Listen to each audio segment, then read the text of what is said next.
ဘောလုံးဝဲကတော့ဒီနေ့လည်းမရှိဘူးအဲ့တော့ဘောလုံးဝဲနဲ့ပတ်သက်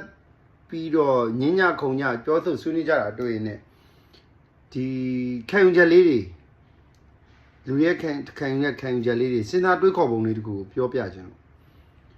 အဲ့ကဟို objective ဖြစ်တဲ့လူတွေနဲ့ subjective ဖြစ်တဲ့လူတွေပေါ့အဲ့နှစ်ခုကဘလုံးဝပေါင်းစပ်လို့မရဘူးအထူးသဖြင့် subjective ဖြစ်တဲ့လူတွေကိုကိစ္စတစ်ခုကိုနားလေသဘောပေါက်ပြီးလိုရင်းရအောင်လို့ပြောဖို့အရန်ခက်ခဲတယ်အဲ့နှစ်ခုကဘာကွာတာလဲဆိုတော့ subjective ဖြစ်တယ်ဆိုတာငါသူတစ်ယောက်ျားမိန်းမပြည့်ညတ်တွေပေါ်မှာအခြေခံပြီးစဉ်းစားတာ objective ဖြစ်တယ်ဆိုတာကဒီဖြစ်ရဲ့ဒီကိစ္စဒီဖြစ်ပွားနေတဲ့အချင်းအရာတစ်ခုကိုဘာမှခံစားချက်တွေမပါဘဲနဲ့ဘသူဘဲဝါဘာဆိုတဲ့ပြည့်ညတ်တွေအကုန်လုံးကိုဖြုတ်ပြီးတော့စဉ်းစားတာ objective ဖြစ်တာပဲအဲ့တော့လူတွေက objective ဆန်စကားပြောတာတို့ရှင်းပြတာတို့လုပ်တဲ့အခါမှာ subjective ဆန်တဲ့လူတွေကလုံးဝလက်မခံနိုင်ဘူးလုံးဝလက်မခံနိုင်ဘူးသူတို့ရဲ့တွေးခေါ်ပုံကြီးလုံးဝအဲ့ဒီပြောချင်တဲ့ point ကိုမရဘူးချော်သွားတယ်ဟိုတနေ့အဲ့ဒါဘယ်ကိစ္စကိုတွေးပြီးတော့သတိရရလဲဆိုတော့ဥဝင်ကဒီဘယ်လိုလဲအင်္ဂလန်နီးပြဆောက်ယူကဘယ်သူတူရှဲကိုဆဲနေတဲ့ဖင်ရားကွန်တူခဲပေါ့တူခဲကို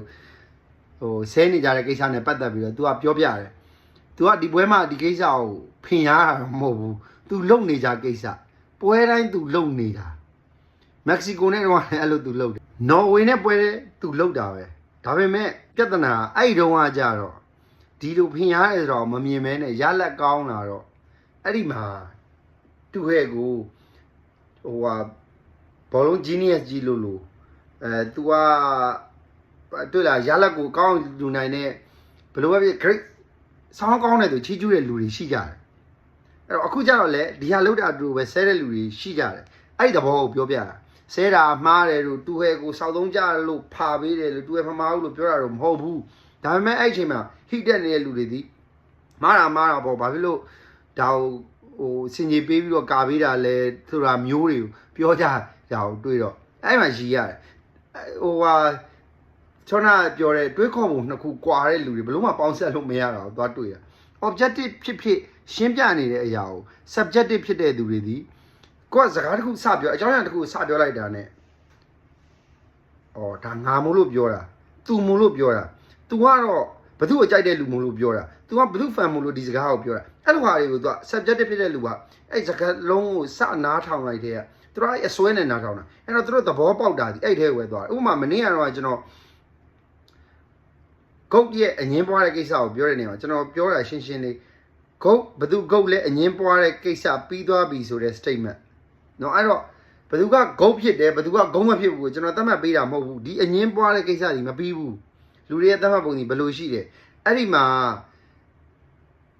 ဟိုမက်ဆီကိုအားပေးတဲ့လူတွေကဒါဒီကောင်ရိုနယ်ဒိုကိုဖာပြောတာဆိုတဲ့ပုံစံမျိုးနဲ့စာရီအရှိကြီးရေးတဲ့ကောင်ရှိတယ်ဆဲတဲ့ကောင်ရှိတယ်နော်အဲ့တော့ရိုနယ်ဒိုအားပေးတဲ့လူတွေကတော့ဒါမှန်တယ်ဆိုတဲ့ဘက်မှာဟိုတွေးတာပါဒါပေမဲ့သူတို့ကိုယ်တိုင်လည်းစောစောကပြောတယ်ကျွန်တော်ပြောချင်တဲ့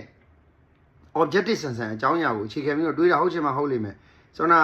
ပြောတယ်အေးငါတို့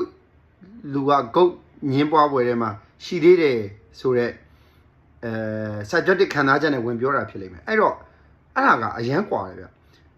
လူဘဝမှာအဲ့ဒီခံယူချက်နဲ့အဲ့တွေးခေါ်ပုံကလူဘဝနေနည်းထိုင်နေမှာအရန်ကွာတယ် subjective ဖြစ်တဲ့လူတွေဒီအမြဲဟိတက်နေမှာဘာတော့တခုခုကိစ္စတခုဖြစ်လာလို့တယောက်က feedback ပေးပြီဆိုတာ ਨੇ သူတို့က personal feeling ပါလာပြီ तू ကဘာမို့လို့ तू မို့လို့ငါမို့လို့ဆိုတဲ့စိတ်တဲ့ objective ဖြစ်တဲ့လူဒီကိစ္စတခုကို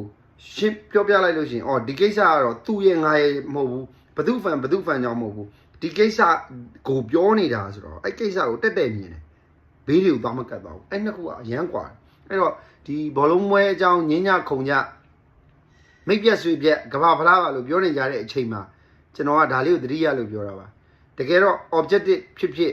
ပြောကြမယ်ဆိုရင်တော့လေမိတ်ပြက်เสียအကြောင်းမရှိဘူးပေါ့ပြောကြမယ်လက်ခံကြမယ်ဆိုရင်အခုကတချို့ကလည်း objective နဲ့ပြောတာမဟုတ်ဘူး subjective နဲ့ပဲပြောတယ်တချို့ objective နဲ့ပြောနေတဲ့သုံးသပ်ချက်တွေဆိုရင်လည်း subjective နဲ့နားထောင်တဲ့လူကဖြစ်တာပဲအဲ့တော့မိတ်ပြက်ဆွေပြက်ကတော့အဲ့လို တွေးခေါ်မှုပုံစံတွေကိုညှိနှိုင်းလို့မရရင်တော့ရှိနေကြအောင်ပါပဲ